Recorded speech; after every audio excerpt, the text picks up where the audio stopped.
안녕하세요. 저는 피는 한 방울도 안 섞인 여동생이 생겨 하루하루 행복하게 지내고 있는 한 여성인데요. 그냥 아무것도 없이 마음 가는 사람이 있다고 하죠. 저는 그 사람이 바로 저의 동서랍니다. 저희 동서에게는 참 많은 아픔이 있었어요. 그리고 그 아픔의 일부를 제가 옆에서 지켜보면서 많이 안타까웠었는데 지금은 행복하게 잘 지내는 모습을 보니 뿌듯하기도 해서 이렇게 사연까지 적게 되었네요. 그렇다면 저희 동서와 우리 시댁 이야기를 좀 해보도록 할게요. 먼저 저와 시댁과의 인연부터 설명을 하자면 저는 남편과의 만남을 지인 소개로 만나 결혼을 했습니다. 당시 저희 남편은 가구점에서 근무를 하고 있었는데 정말 때가 묻지 않은 사람이더라고요. 게다가 정의롭기까지 해서 존경받을 점이 정말 많이 있었죠. 제가 봤을 때는 이 세대가 원하는 공정한 사람, 의인은 우리 남편이지 않을까 싶을 만큼 정말 남에게 베풀 줄 아는 품이 큰 사람이었습니다. 이 사람과 결혼을 하기로 하고 부모님을 찾아뵈러 갔었는데 시댁 쪽이 15년 전에 이미 이혼을 한 상황이어서 시어머니와 시아버지 두 분을 따로 볼 수밖에 없었어요. 그 당시 시아버지는 부동산을 운영하고 계셨고 시어머니는 김치 삼겹살 집을 운영하고 계셨는데 경제적인 상황은 시어머니 쪽이 많이 기울어져 있는 듯 싶더라고요.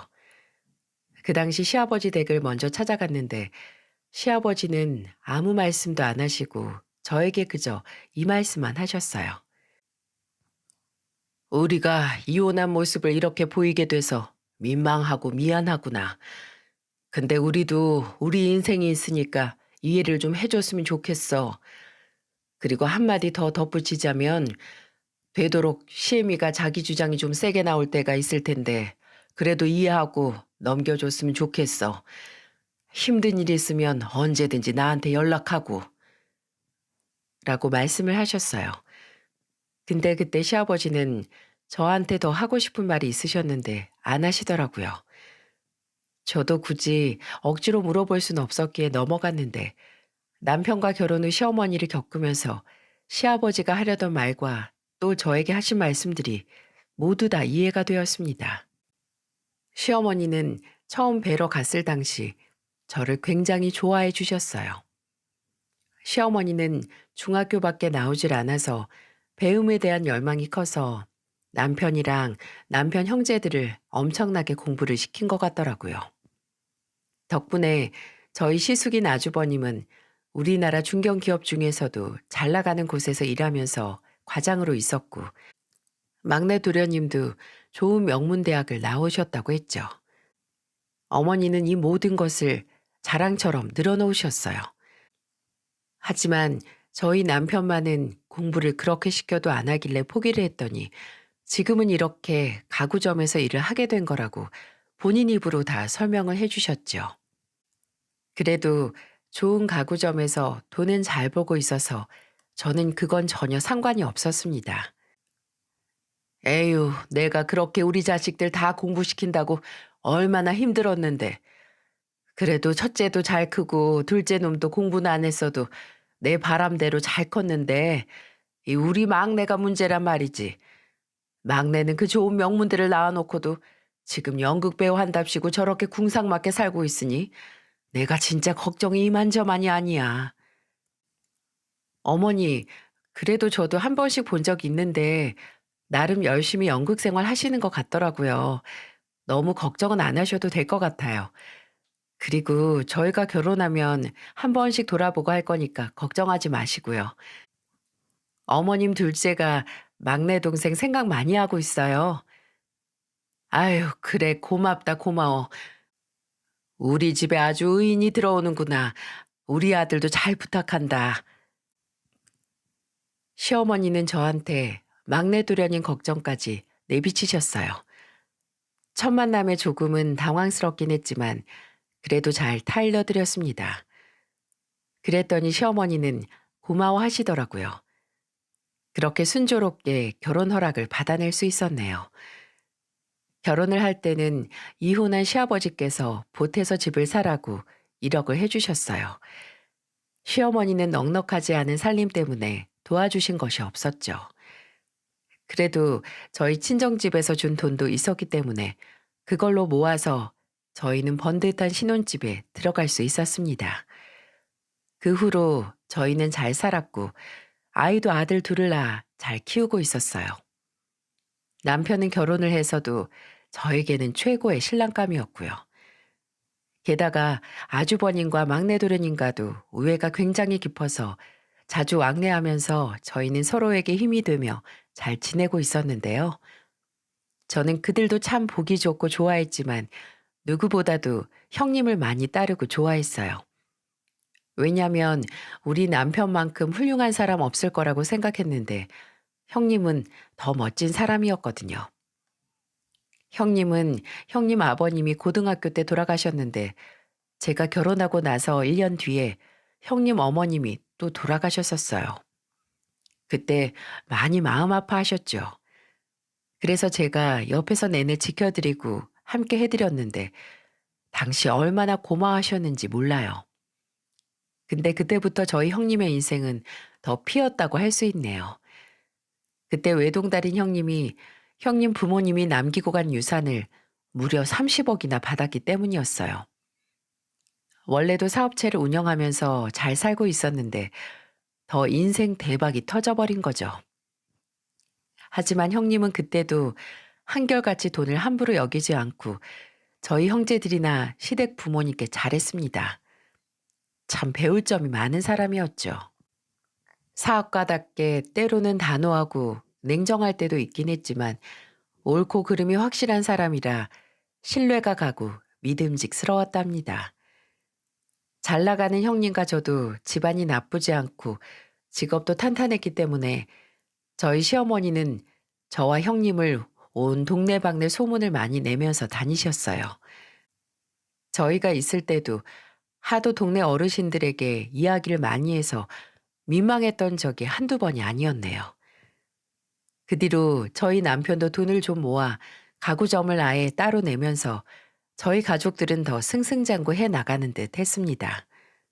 그러다가 하나 일이 터지게 되었어요.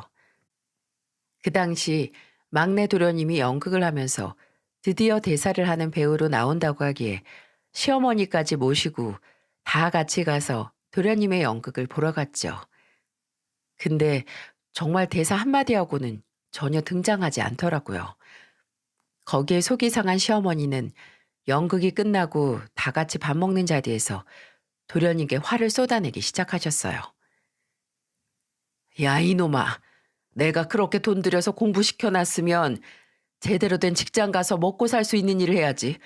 왜 한 달에 50만 원도 못 버는 일을 하고 있어? 왜 그 아까운 머리랑 학력을 다 썩히고 있냔 말이야? 엄마, 내가 엄마한테 언제 돈 받은 적 있어요? 내 돈 내가 알아서 알바해서 충분히 다 벌고 있고 알아서 내 앞가림하면서 살고 있는데 왜 엄마가 내 꿈을 무시해요? 그깟 학력이 뭔데요? 그 공부도 다 엄마가 원해서 한 거지 내 의지로 하나라도 들어간 게 있어요? 왜 내 인생을 엄마 마음대로 하는 건데요? 제발, 제발 나 좀 내버려 두세요. 시어머니 화에 도련님도 화를 내고는 아예 가게 밖을 나가버리던 거 있죠. 그 모습을 보면서 형님과 저는 민망하고 안타까워서 어쩔 줄을 몰라 하고 있었고 화가 난 시어머니를 아주버님과 저희 남편이 설득을 했어요. 엄마, 막내도 인생이라는 게 있어요. 본인이 저렇게 하고 싶어 하고 또 즐겁게 하고 있다는데 이제는 포기하고 냅두세요. 왜 자꾸만 건드세요. 이제 그만하세요. 두 형제의 만류에 시어머니는 입을 꾹 다무셨고 그 뒤로 도련님은 상처를 많이 받았는지 아주버님과 저희 남편에게 이런 문자를 보냈더라고요. 형들, 내가 어느 정도 자리를 잡을 때까지는 그냥 엄마 앞에 안 나타나는 게 좋을 것 같아.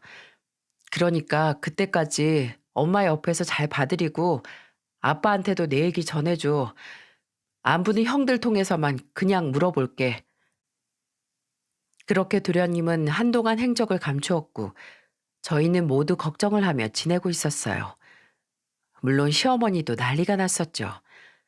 그나마 뜬금없이 도련님이 등장을 하게 되는데 정말 놀랄만한 소식을 들고 왔습니다. 갑자기 도련님은 멀쩡하게 잘 지낸 모습으로 나타나더니 결혼을 한다고 저희 앞에 찾아왔더라고요. 거기에 저희 시어머니가 말 안 듣던 막내가 결혼을 한다고 하니까 엄청 반가워하면서 반기셨어요. 어머나, 우리 막내가 장가를 들겠다고? 그래, 그래. 결혼이라도 하면 그 지긋지긋한 배우 관두고 지 처자식 먹여 살리려고 사람다운 일 하겠지. 안 그러냐? 그래, 너무 잘 됐다. 너무 잘 됐어. 우리 집안에 아주 구세주가 나타나는구나. 그 이야기에 도련님은 아예 소개를 시키러 예비 동서를 데리고 시어머니 집으로 찾아왔어요. 저희 온 형제가 다 그 자리에 함께 모였고 저는 도련님이 데리고 온 예비 동서를 보고 정말 깜짝 놀랐어요. 왜냐하면 정말 단아하고 부잣집 딸 같고 얼굴도 예쁘게 생겼거든요. 누가 봐도 부잣집 딸처럼 생겼었는데 여기에는 대박 반전이 있었어요. 저희 시어머니도 부티나는 모습이 마음에 들었는지 당시 동서를 엄청 반겨주시더라고요. 아유, 그래, 어서 와요. 먼 길 오느라 고생 많았네. 그래. 초면에 바로 물어봐서 미안한데 지금 하는 일이 뭐예요? 아, 저 지금 웨딩 업체에 다니고 있어요. 그래, 그래. 웨딩 업체에서 뭐 하는데? 뭐 실장인가? 아니면 요즘은 그 매니저인가 뭐 있다던데 돈 잘 버는 거. 네? 아, 저는 그런 건 아니고요. 그냥 계약직 직원으로 알바식으로 일하고 있어요. 뭐? 계약직? 아유, 뭐 그래. 그건 뭐 그럴 수 있지. 그럼 부모님은 뭐 하시나? 부모님이요? 부모님은 경상도에 사시는데 아버지는 돌아가셨고 엄마는 집에 그냥 계세요. 오빠 하나 있는데 오빠도 작은 가게 하나 하고 있고요. 뭐라고? 아니, 근데 왜 어머님은 집에 계시나? 자네 나이를 보아하니 아직 젊으실 것 같은데. 저희 시어머니는 초면에 자꾸만 속보이는 질문을 계속해서 하셨어요. 엄마, 그런 걸 왜 자꾸 물어요? 무슨 호구조사예요? 제가 좋아하는 사람이고, 그리고 정말 좋은 사람이에요. 근데 왜 자꾸 사람 민망해지게 그런 걸 물어보세요? 아니, 내가 네 엄마인데, 그럼 내 아들이랑 결혼할 사람한테 이런 것도 못 물어보니? 시모와 도련님의 대립이 이어지던 중 그 대화를 듣던 예비동서가 듣고만 있으면 안 되겠는지 당차게 말을 해오더라고요. 저희 어머니는 지적 장애인이셔서 지금은 집에 계시고 오빠가 올케 언니하고 같이 어머니 모시고 사는 중이에요. 뭐? 지적 장애? 아니, 나 참. 시어머니는 예비동서의 말을 들으며 어이가 없어 한동안 말씀이 없으셨어요. 거의 한탄에 가까운 한숨만 내쉬고 계셨죠. 한참을 한숨만 쉬고 주변에서도 정적이 흐르고 있을 때 동서는 예상했던 시모의 반응이 나오니까 민망한지 고개를 푹 숙여버리더군요. 그때 너무 저도 미안한 마음으로 아무 말 못하고 예비 동서를 쳐다보고 있는데 그때 저희 형님이 나섰습니다. 어머님, 뭐 어때서요? 사람이 가정 환경이 당연히 그럴 수 있죠. 왜 그런 걸로 한숨을 푹 쉬세요? 그렇게 따지면 저도 고아예요, 고아. 저 여기 시집 올 때는 아버지도 안 계시는 상황이었고요. 근데도 이렇게 잘 살고 있잖아요. 가정 환경은 아무것도 아니에요, 어머니. 살아 계실 때 충분히 잘 키워주셨으면 되는 거지. 왜 예비동서 민망하게 그런 표정을 지으세요? 사람 일은 어떻게 될지 아무도 모르는 거예요. 그때 저도 한마디 도와드려야 할 것 같아서 조심스럽게 얹었습니다. 맞아요, 어머니. 도련님이 좋다고 하는데 왜 집안이 안 좋다고 해서 그렇게 대놓고 한숨을 푹 쉬세요. 제가 보기엔 둘이 너무 잘 어울리고 예비동서도 참 괜찮아 보이는데요. 아유, 아니, 그런 게 아니고. 아니, 그래도 어느 정도 수준이 맞아야지. 집에 몸이 불편한 사람이 있으면 우리 아들이 얼마나 힘들겠어. 그래서 그러는 거 아니냐? 어머니, 그런 걱정 안 하셔도 돼요. 저희 어머니 몸은 좀 불편하시지만 그래도 남한테 피해 입히고 하시는 분 아니에요. 자기 앞가림 다 하시고요. 저희 오빠네가 정말 옆에서 잘 보살피고 있어서 누구보다도 평범하게 편안하게 잘 사시는 분이세요. 그런데도 이해를 못 하시겠다면 이 결혼 안 시키셔도 되고요. 그리고 저도 그런 집에 시집 올 마음 없습니다. 이해 못 하겠다고 하시면 제가 이 결혼 안 할게요. 또 죄송하지만 저를 욕하시는 건 괜찮은데요. 저희 엄마 욕보이시는 말씀 계속하시는 거 그건 정말 제가 듣기 힘드네요. 예비 동서는 조용히 있다가 아주 당당하게 본인의 의견을 말했어요. 무슨 소리야? 결혼을 안 한다니. 왜 그런 소리를 해? 아니, 나도 내 입장이 있지만 어머님 입장도 있는 건 맞는 거잖아. 나 같아도 내 배 아파서 낳은 자식이 누가 봐도 힘든 결혼한다는데 쉽게 허락할 수 없을 것 같아서. 그래서 하는 말이야. 아니야. 뭐가 힘들어. 어머니 그렇게 잘 지내고 계시는 거 내가 다 아는데.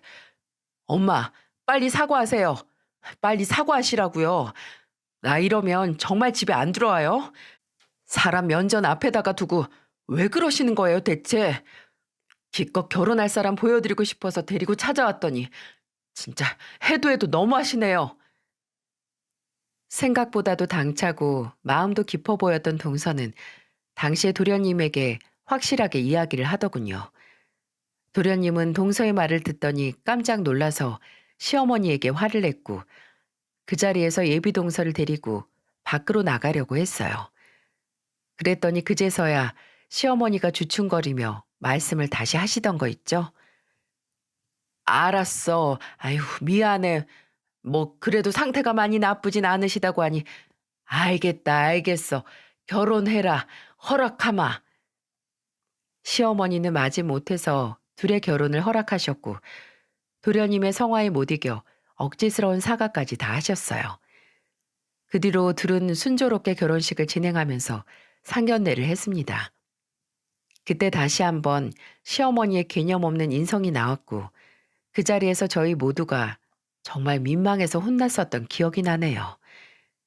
상견례 자리에는 저희 어머님, 아주버님 부부, 저희 부부가 모두 다 나갔고 동서 어머님, 동서 친오빠, 동서 친오빠의 아내까지 나왔더라고요. 그 어머니는 동서가 결혼한다고 하니까 몸이 불편해도 나오신 것 같았죠. 그리고 전에 저희 도련님을 통해서 전해 듣기로는 동선의 친오빠가 그렇게 효자라고 온 동네에 소문이 나 있던 사람이라고 했었어서 정말 그가 궁금했습니다. 몸 아픈 어머니를 모시는 것이 쉽지 않은 일이라는 걸 잘 알기에 그 친오빠와 올케 언니가 궁금했는데 실제로 보니 정말 사람들이 점잖고 깊이가 있는 게 참 괜찮아 보였죠. 상대적으로 우리 시댁 식구들이 사람이 더 많았기 때문에 조금은 민망하기도 하고 어떻게 보면 기가 죽을 수도 있는데 그들은 상견례 내내 당당했어요. 저는 그 모습이 정말 보기 좋았습니다. 그 자리에서 가장 보기 힘들었던 사람은 다름 아닌 바로 저희 시어머니였죠. 저희 시어머니는 처음에는 괜찮은 듯 했어요. 사부인, 음식이 영 입에 안 맞으신가요? 아님 몸이 좀 불편하셔서 그러시나 음식을 전혀 못 드시네요. 시어머니는 고운 말투로 동선의 어머님 쪽에 물어보셨어요. 근데도 그분은 아무 말씀도 안 하시고 그저 웃으시면서 식사를 계속 안 하시더라고요. 이건 아주 나중에 동서에게 직접 들은 이야기였는데 사실 그날 동서 어머니가 식사를 계속 안 하셨던 이유는 혹시라도 식사를 하다가 불편한 몸 때문에 실수라도 할까봐 안 드셨던 거라고 하더라고요. 그래서 말씀도 거의 안 하시고 그 힘없는 손으로 무릎만 꽉 잡고 계셨단 소리를 듣고는 정말 마음이 아팠었네요. 동선의 어머님은 시어머니의 말에도 거의 대답을 못 하시고 그냥 웃기만 하셨는데 그 모습을 동선의 친오빠가 느꼈는지 대신 대답을 했습니다. 저희 어머니가 몸이 좀 불편하시다 보니까 행동이 좀 느리세요. 이해해 주시기 바랍니다. 아마 천천히 드실 테니까 걱정 마시고 편하게 식사하세요. 그나저나 이렇게 좋은 분들이 계신 곳으로 우리 동생이 시집을 간다니까 제 마음이 다 많이 놓입니다. 참 감사합니다. 보시다시피 저희 집안이 어머니도 몸이 많이 불편하시고 집 사정도 녹록지가 않지만 저희 동생 정말 좋은 아이인 건 당당하게 말씀드릴 수 있을 것 같아요. 어릴 때부터 얘도 몸 불편한 엄마 돌본다고 대학도 안 가고 엄마 옆에서 열심히 간호하고 틈틈이 일하면서 집안 살림 보태고 하면서 참 착하게 큰 친구예요. 아마 앞으로 겪어보시면 알겠지만 알면 알수록 진국이라는 걸 많이 느끼실 겁니다. 그러니 우리 동생 예뻐해 주시고 잘 봐주세요. 저는 그렇게 말하는 그 오빠가 정말 멋있어 보였어요. 근데 여기에서 저희 그 멋진 말들에 찬물을 착 끼얹는 사람이 있었어요. 그건 다름 아닌 우리 시어머니였죠. 그건 됐고요. 그 시집간 딸은 출가 외인이라는 말 들어봤죠? 이제 완전히 우리 집안 사람이니까 그건 좀 알고 있어야 할 것 같네요. 근데 내가 지금 걱정이 되는 건 우리 막내 아들이 지금 수입이 일정치가 않아요. 가난하다고요. 지 형들은 다 잘 사는데 얘가 제일 가난한 애란 말이죠. 근데 혹시라도 어머니 몸이 불편해가지고 다치거나 해가지고 뭐 약값 드네, 병원비 들어가야 하네 하면서 돈 요구하지 마세요. 이러면 저 난감하고 매우 불편해져요. 아셨어요? 저희는 이 이야기를 듣자마자 정말 모두 다 경악을 금치 못했어요. 그래서 아주버님께서 수습을 하려고 하시는데 그때 동선의 오빠가 점잖게 웃으면서 이야기를 하더라고요. 네, 사돈 어르신, 그런 게 걱정되셨다면 염려 안 하셔도 됩니다. 저도 지금 작지만 제 가게인 사업체를 가지고 있고 저희 집사람도 지금 일을 하고 있는 데다가 요즘은 나라에서 보조금도 많이 나와서요. 아마 그럴 일은 전혀 없을 거예요. 그러니 염려는 마세요. 저는 그 이야기를 들으며 다시 한번 동선의 오빠가 대단한 사람이라고 느껴졌습니다. 저 같았으면 속이 다 끓었을 텐데 그걸 다 참고 웃으면서도 딱딱 할 말은 다 하면서 얘기를 잘하더라고요. 그 이야기에 한 방 먹은 시어머니를 보며 살짝 속이 시원하기도 했네요. 도련님 상견례를 하면서 저는 그 어려운 집안 환경에서도 오빠는 일찍이 가장이 되어 몸이 불편한 어머니를 모시고 사는 모습과 그런 어머니를 또 옆에서 같이 챙기는 동선의 올케와 동서를 보면서 참 마음이 짠하더라고요. 무엇보다 그런 아이들을 보며 묵묵히 자리를 지키고 있던 동서 어머니를 보며 눈물이 났습니다.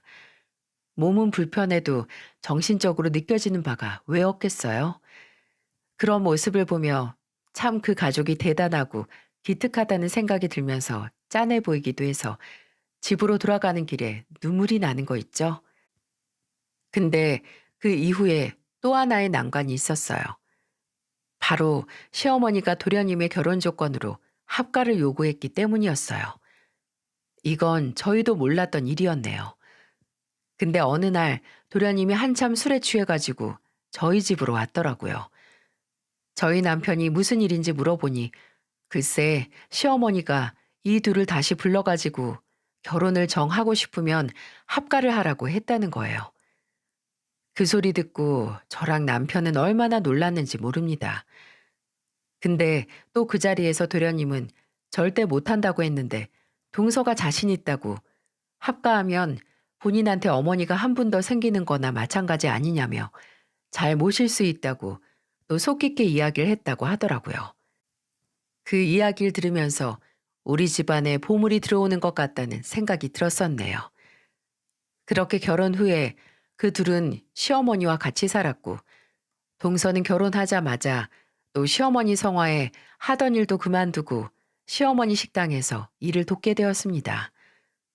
도련님은 연극 활동을 하면서 가정을 위해 정말 열심히 살고 있었어요. 대리 운전기사도 하고 새벽에는 물류일까지 해가며 열심히 생계 활동을 이어가고 있었죠. 그러던 와중에 동서에게 경사가 생겼어요. 바로 임신이었는데요. 놀랍게도 쌍둥이가 임신이 되었더라고요. 모두가 다 축하하는 그 상황에서 딱 저희 시어머니만 탐탁지 않아 하셨어요. 하지만 그래도 별다른 행동은 하지 않으셨기에 동서는 가끔씩 저랑 형님이 옆에서 돌아보면서 잘 케어를 해주고 있었습니다. 그렇게 거의 7개월째 되어 가던 때 동서는 거의 만삭이 되어서 몸을 가누기가 힘든 상황에 처해 있었어요. 그때부터는 저랑 형님이 시간 날 때마다 돌아가면서 식당에 가서 한 번씩 일을 도와주곤 했었는데요. 저희 시어머니는 정말 그 가누기 힘든 몸을 하고 있는데도 식당에 가면 동서에게 한 번을 쉬라고 하는 법이 없더라고요. 그래서 매번 저희가 가서 겨우 앉아 있으라고 하면 그때나 좀 쉬곤 했었어요. 그러다가 결정적인 사건이 일어나고 말았습니다. 당시 저는 일요일 낮에 가족들과 함께 여유를 즐기고 있었어요. 그런데 갑자기 동서한테서 전화가 온 거예요. 형님, 죄송한데 저한테 좀 와주시면 안 될까요? 너무 죄송해요. 뭐? 무슨 일이야, 동서? 설마 또 어머님이 뭐라고 하신 거야? 아, 참. 어디야? 빨리 말해. 지금 바로 갈 테니까. 그날은 밖에 비도 오는 날이었는데 동서가 울면서 저에게 전화가 왔고 저는 걱정스러운 마음에 얼른 달려나갔습니다. 아니나 다를까 동서가 말한 장소로 가니 동서는 완전히 몰골이 엉망이 되어서 큰 짐가방을 하나 싸들고는 저를 기다리고 있더라고요. 아니 이게 무슨 일이야? 아니 동서 어디 아파? 몸은 왜 이렇게 또 불덩이야? 저는 엉망이 된 동서의 머리를 만져주다가 불덩이처럼 뜨거운 이마를 만지며 깜짝 놀랐어요. 그래서 그 자리에서 얼른 병원부터 데리고 갔어요. 몸 상태가 너무 걱정이 되는 게 혹시나 뱃속에 있는 조카들까지 잘못되었을까봐 덜컥 겁이 나더라고요. 다행히도 조카들에게는 문제가 없었고 동서도 간단하게 병원에서 처방을 받는 정도만 되어서 얼른 저희 집으로 데리고 왔습니다. 저는 제일 먼저 도련님에게 연락을 하려고 했지만 동서가 그때는 연락을 못하게 하더라고요. 너무 걱정이 되긴 했지만 우선은 동서가 안정을 취하는 게 우선일 것 같아 도련님에게 전화하는 건 뒤로 미루고 저희 집으로 데리고 가 쉴 수 있도록 했어요. 그러고 나서 저희 집에서 동서에게 모든 자초지종을 들을 수 있었죠. 저는 동서가 울면서 하는 이야기를 들으며 경악에 경악을 금치 못했어요. 사건은 이러했습니다. 어젯밤 도련님이 동료 연극 배우들이랑 술을 마시다가 선배랑 시비가 붙었는데 거기에서 글쎄 도련님이 거의 일방적으로 그쪽을 때려버렸다고 하더라고요. 그래서 결국에는 경찰서까지 가게 되었고 거기에 동서와 시모가 보호자로 불려나가게 되었다고 했죠. 결국 동서의 긴 설득 끝에 합의금과 병원비까지 내주는 것으로 하고 일은 잘 마무리되었다고 하더군요. 그날 그 셋이 집에 들어가서는 또 시어머니의 성화에 한바탕 난리가 났다고 했어요. 아니 넌 그러니까 내가 연극인가 뭐식인가 하는 거 때려치우라고 했지? 뭐 한다고 그걸 그렇게 고집을 피워서 일을 자꾸 만들기는. 하여간에 뭐 하나 제대로 하는 게 있어야 말이지. 아휴 꼴 보기 싫어. 이래서 집안에 여자가 제대로 들어와야 한다고 하는 거야. 쟤만 우리 집에 안 들어왔어도 너 장가 잘 가서 아마 지금쯤 떵떵거리면서 살고 있을 거다. 근데 이게 무슨 꼴이냐고? 아유 속 터져. 라며 동서를 또 비꼬고 내리까는 말을 한참 하셨다고 해요. 거기에서도 동서는 일단 도련님 일로도 너무 놀라고 진이 빠진 상황이라 아무 말 안 하고 조용히 넘겼다고 했어요. 근데 문제는 그 다음 날이었습니다. 다음 날 아침에 동서는 도련님을 출근시키고 나서 몸이 너무 좋지 않다는 걸 느꼈대요. 그래서 시어머니에게 오늘 하루만 일을 좀 쉬면 안 되겠냐고 이야기를 하니까 그때 나온 시어머니의 반응이 정말 상상도 못할 수준의 반응이었죠. 시어머니는 그 이야기를 듣자마자 바로 주변에 있던 파리채를 들고 와서는 동서를 여기저기 때리며 화를 냈다고 하더라고요. 야, 너는 네 남편 간수도 제대로 못하는 게 어디서 아프다고 일까지 못한다고 하는 거냐? 어? 너 어디서 지금 아파서 일을 못하겠다는 소리를 하는 거냐고? 이게 우리 집을 말아먹어도 정도가 있지? 맞아야 정신 차릴래? 어? 네가 지금 내 집에서 월급을 안 받는 것도 아니고 지금 그 인간들 합의금이랑 병원비까지 다 물어줘야 한다면서 그거 메꾸려면 너 지금 네 몸을 던져도 시원찮아. 근데 뭐? 지금 몸이 아파서 쉬겠다는 소리가 나오냐? 어? 이 이야기를 하며 또 파리채로 휘두르길래 그때 동서가 그 파리채를 든 손을 탁 잡아서 저지시키고는 더는 못 참고 폭발을 해버렸다고 했습니다. 어머니, 이게 무슨 짓이에요? 정말 해도 해도 너무 하시는 거 아니에요? 네, 제가 이 집에 들어와서 많이 보태드린 건 없어요. 근데요, 어머님이 저한테 월급 얼마나 제대로 주셨는데요? 생활비로 까고 어머니 용돈 한답시고 까고 하면서 저한테 주신 돈이 얼마나 되는데요. 저도요, 몸 불편하고 정신 온전하지 않은 엄마지만 그래도 우리 엄마 귀한 딸이에요. 근데 어머님이 무슨 권리가 있어서 저를 이렇게 막대하시는 건데요. 알았어요. 그렇게 제가 못마땅하시면 제가 나가겠습니다. 제가 이 집 나갈게요. 남편이랑도 이혼할게요. 근데 동서 말로는 여기까지만 하면 그래도 시어머니가 아주 조금이나마 정신을 차릴 줄 알았는데 그게 전혀 아니었다고 하더라고요. 오히려 동서가 거의 울부짖다시피 시어머니에게 이야기를 했는데도 불구하고 거기에서 시어머니는 더 분을 내며 다시 한번 동서에게 파리채를 때리려고 반대 손으로 손을 막 휘두르려고 했다는 거예요. 거기에서 동서는 진짜 이제는 안 되겠다 싶어서 정말 초인적인 힘을 발휘해 시어머니에게서 파리채를 뺏어들고는 본인에게 달려드는 시어머니의 머리채를 잡아채고는 본인한테서 확 떼어버렸다고 했어요. 그만하라고. 나도 힘들다고. 사람이 왜 이렇게 못됐어? 이제 그만해. 나 이제 당신 내 시모로 인정 못해. 여기서 아예 인연 끊어버리자고요. 나도 이제 아주 진절머리가 나니까 다 때려치우고 그만하자고요. 내 뱃속에 있는 당신 손주들은 볼 생각도 하지 말아요. 당신 나 없으면 뼈저리게 후회하면서 느낄 거야. 나한테 무슨 실수를 저질렀는지. 그리고 당신이 무엇을 잃었는지. 동서는 시어머니에게 이렇게 말을 해버리고는 방에 들어와 짐을 싸고 집에서 나와 도련님도 보기가 싫어 저한테 전화를 한 거라고 하더군요. 저는 그 이야기를 듣고는 너무나 화가 나서 곧장 도련님에게 전화를 했습니다. 도련님, 빨리 오세요. 저희 집으로 당장 오시라고요. 동서 지금 죽다 살아났어요. 같이 살면 동서를 지켜줘야지. 왜 지금 사람을 이 지경까지 만들어 놓냐고요.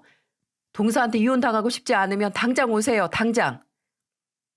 도련님은 저한테 이야기를 듣자마자 놀라서는 바로 저희 집으로 찾아왔어요. 저희 집에 오자마자 저는 남편이 말리기도 전에 도련님에게 한참 퍼부었습니다. 도련님, 사람 한 명을 집안으로 끌어들이고 임신까지 시켰으면 제대로 책임을 져야 하는 거 아니에요? 근데 지금 꼴을 좀 보세요. 이게 지금 사람이 제대로 사는 꼴인가? 아니, 낮에는 연극하고 밤에는 돈 번답시고 일을 하면 뭐해요? 뒤에서는 사람이 이렇게 다 죽어가고 있는 것도 모르고 있는데 도대체 동서랑 행복하게 살 마음은 있으신 거예요? 동서 지금 어쩌고 왔는지 아세요? 시어머니한테 온몸에 해초리 맞았대요. 그것도 파리채로. 이게 말이 돼요? 아니, 지금 시대에 이게 믿을 수 있는 소리냐고요. 도대체 뭐 하셨어요? 동서 시어머니에게 시달릴 동안 도련님은 도대체 뭐 하셨냐고요. 동서 결국은 못 참고 도련님이랑 이혼하겠다고 하고 나왔대요. 이제 어쩌실 거예요? 네? 회초리요? 엄마가 이 사람 회초리를 때렸다고요? 도련님은 믿을 수 없는 소리를 듣고는 곧바로 동서를 쳐다봤어요. 동서는 아무 말도 하지 않고 그저 눈물만 흘리면서 도련님을 쳐다보지도 않았죠. 도련님은 거기에서 곧바로 동서에게 무릎을 꿇고 빌더라고요. 여보, 내가 미안해. 진짜 내가 못난 놈이라서 당신 그런 수모까지 겪게 했어. 미안해. 미안해 정말. 동서는 그 말에 큰 울음을 터뜨렸고 도련님은 한참 동서를 안아주다가 조금 진정이 되니 갑자기 일어나 말을 하더라고요. 여보, 여기서 좀 더 기다리고 있어. 형, 그리고 형수, 죄송하지만 우리 아내 좀 조금만 더 봐주세요. 저 잠깐 집에 좀 다녀올게요. 비장하게 이야기를 하는 도련님을 보며 오늘은 무슨 결판을 내겠구나 싶어서 보내주었습니다. 알고 보니 도련님은 그대로 집으로 가서 완전히 난장판을 만들어 놓은 것 같더라고요. 도련님은 저희 집에서 나가서는 한참 있다가 들어왔는데 그때 들어오자마자 그날 집에서 있었던 일을 모조리 다 말해 주었어요. 그때는 이미 저랑 제 남편이 아주버님과 형님까지 다 불러 상황을 설명하고 난 뒤였어요. 도련님이 들어왔을 때는 형제들 모두가 다 모인 상황에서 이야기를 해주었습니다. 나 지금 엄마한테 가서 우리랑 아예 영 끊자고 하고 나왔어. 집에 있는 물건 다 때려 부수고 진짜 그 집안에 있는 물건 하나하나 다 꼴보기가 싫어서 그냥 다 헤집어 버리고 나와버렸어. 그리고 진짜 엄마한테 속에 있는 말 다 해버렸어. 나 형들보다 부족한 거 안다고. 나도 내 인생 한심한 거 아는데 우리 집사람까지 무시받는 거 나 못 참는다고. 그래서 앞으로 다시는 나랑 내 마누라랑 우리 애들 찾지 말라고 했어. 형들이나 형수님들이랑만 연락하고 지내라고 하고 난 다시는 찾지 말라고 했으니까 다들 그렇게 알고 나 대신에 엄마 잘 챙겨줘. 난 이제 더는 엄마랑 상종을 못 하겠으니까. 저희 나머지 형제들은 그 이야기를 들으며 한참을 말을 하지 못했어요. 부모와의 인연을 끊을 만큼 힘들었을 저 심정이 정말 이해가 갔거든요. 그렇게 도련님의 하소연을 들어주면서 앞으로 어떻게 해야 하나 고민을 하고 있을 때 저희 부부와 아주버님 부부 전화에 불이 나게 벨소리가 울리기 시작하더라고요. 딱 보니까 시어머니였고 시어머니는 저희들에게 하나하나 다 전화를 하고 있었습니다. 저희는 우선 모두 조용히 한 다음에 시어머니의 상태를 파악하기 위해 형님에게 전화를 받아보시라고 했고 형님은 스피커폰으로 해놓고는 전화를 받았어요. 그랬더니 여전히 정신을 못 차린 시어머니는 형님에게 하소연을 하기 시작하더라고요. 야, 애미야. 내가 진짜 셋째를 잘못 키웠다. 우리 셋째를 잘못 키워도 너무 잘못 키웠어. 지금 막내가 왔다가 갔는데 아주 그냥 화분 다 깨부시고 그릇이고 가전제품이고 하나도 남은 것 없이 다 때려 부수더니 나랑 연을 끊자고 하더구나. 내가 질 어떻게 키웠는데 이게 자식이냐? 이게 자식이야? 낮에는 걔 마누라가 내 머리채를 잡아채더라. 아니 이게 도대체 무슨 경우냔 말이야. 아이고 내 팔자야. 근데 거기에서 저희 형님이 시어머니 편을 들어줬을까요? 아니요. 사실 저희는 형님네가 오자마자 아주버님과 형님에게 동서 이야기를 해주었고 그 이야기를 들으며 동서가 시어머니 머리채를 잡은 것에 대해 뭐라고 한 게 아니라 오히려 열렬히 잘했다고 응원을 해주고 있었어요. 시어머니는 그동안 저희가 보기에도 민망하고 화가 날 정도로 동서를 막대하셨거든요. 저와 형님의 가진 만류에도 전혀 통하지 않았고 그때마다 동서에게 참지 말고 맞받아 치라고 했는데도 동서는 그때마다 똑부러지게 할 말은 다 하면서도 선 넘지 않고 어머니께 최선을 다해 공경을 했습니다. 그런데도 돌아오는 결과가 이랬던 거예요. 그때 그 하소연을 들어주던 형님이 반격에 나서기 시작했어요. 어머니, 한번 제 얘기 좀 들어보세요. 그럼 어머니 혹시 저도 막내 동서처럼 집안 사정이 안 좋고 돈이 없었다면 저한테는 어떻게 하셨을 것 같으세요? 그때도 지금 저한테 하시는 것처럼 금이야 오기야 잘해 주실 건가요? 아니요. 제가 보기엔 아니에요. 어머님은 저한테도 동서한테 하는 것처럼 하실 것 같아요. 그쵸? 어머님은 진짜 너무하시네요. 어머니, 도대체 그놈의 집안 환경이 뭔데요? 돈이 없는 게 뭔데요? 왜 아무것도 아닌 것 때문에 동서를 이렇게 못 살게 구세요? 전부터 말씀드렸지만 도련님이 돈 없는 게 성공 못하는 게 왜 동서 때문인데요? 동서라도 있으니까 지금 도련님이 연극하면서도 나가서 돈 벌고 하면서 사람 구실 하는 거 아니에요. 왜 그걸 몰라주세요? 그리고 이건 정확하게 말씀드리는데요. 어머님이 동서한테 하신 행동을 보니까 정말 저도 보기 힘드네요. 그래서 말인데요. 저 앞으로 어머니께 보내드리는 용돈 다 끊겠습니다. 어머님은 이제 보니까 저를 좋아하시는 게 아니라 제 돈을 좋아하시는 것 같아서요. 저는 어머님한테 돈 주는 기계가 아니에요. 그러니 앞으로 용돈 다 끊겠습니다. 뭐? 아니, 용돈이랑 그게 무슨 상관이야? 용돈을 갑자기 왜 끊는다는 거야? 저도 어머니 정말 존경하려고 하고 사랑하려고 하고 저희 남편 어머니라서 정말 잘해드리려고 했었는데요. 어머님은 용돈 받을 자격이 없으신 것 같아요. 그리고 저 동서가 이렇게 저희랑 차별받는 것도 너무 싫어요. 그 차별받는 대상이 내가 됐을지도 모르겠다 생각하니까 진짜 끔찍해요. 그러니까 용돈 끊겠습니다. 그렇게 아세요.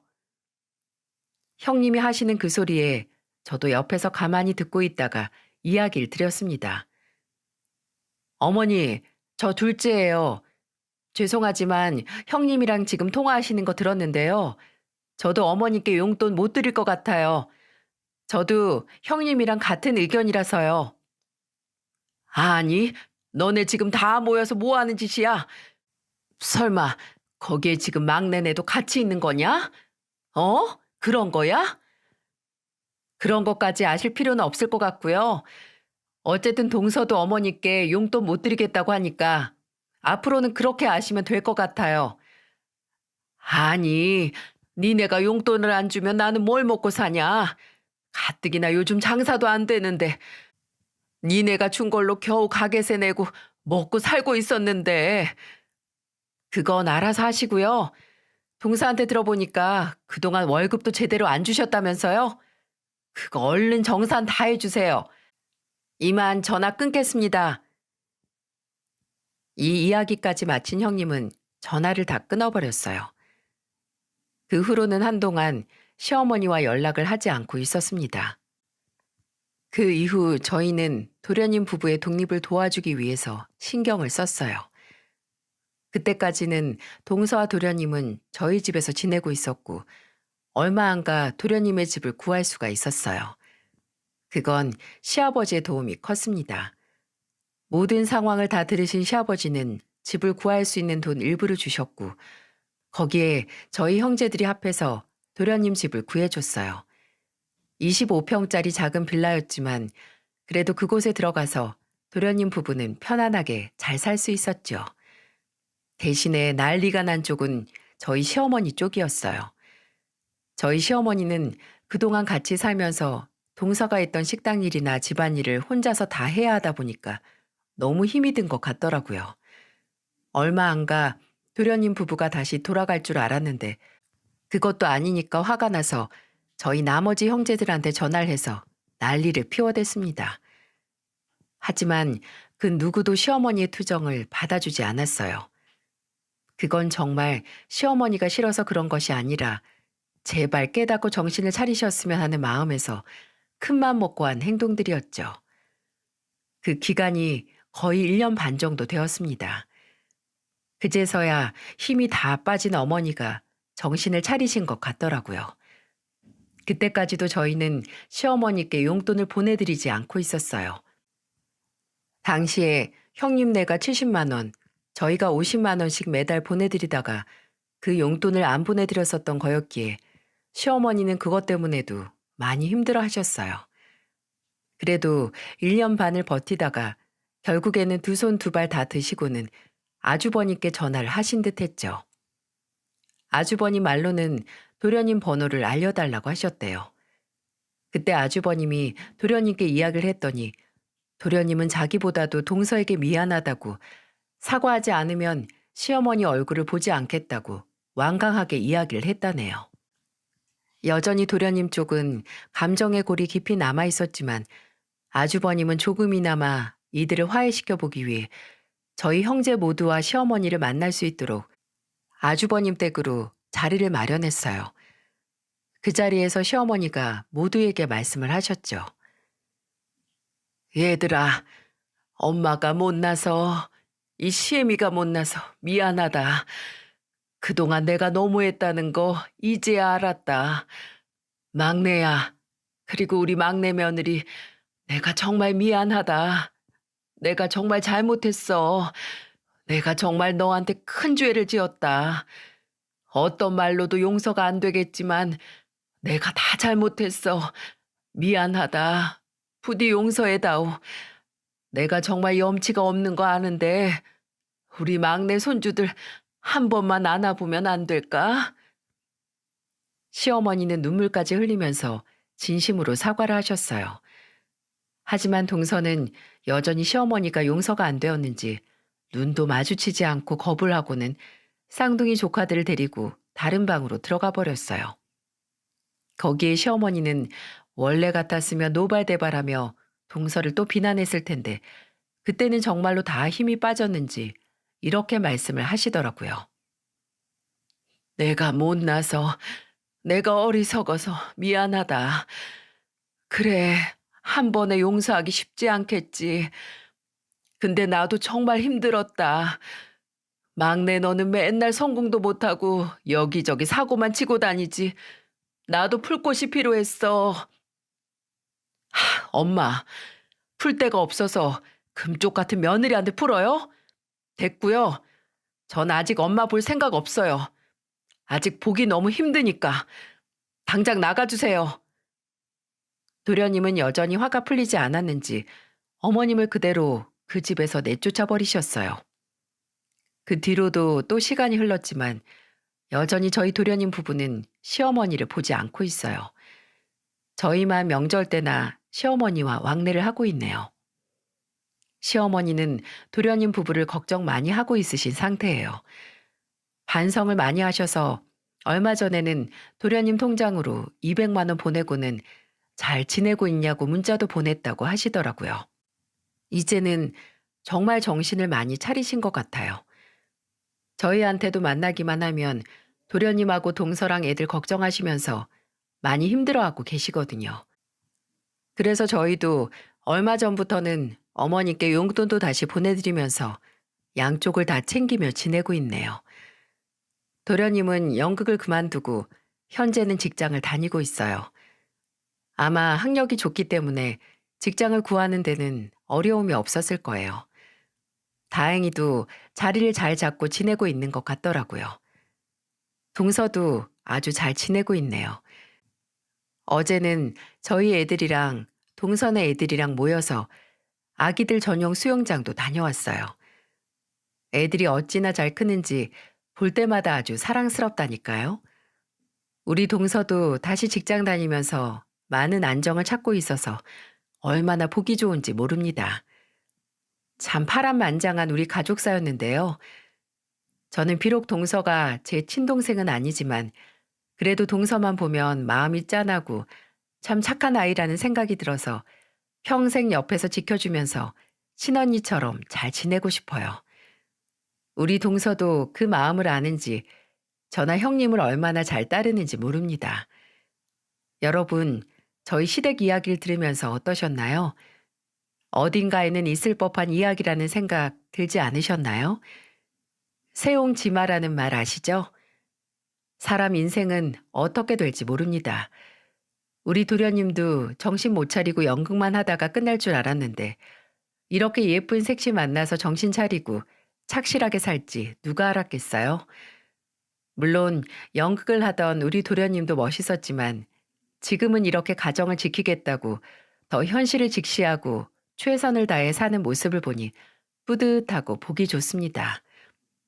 앞으로도 저희 가족들을 응원해 주시고 여러분들도 하시는 모든 일, 모든 것이 다 잘 되시길 바랄게요. 함께 해 주셔서 감사합니다.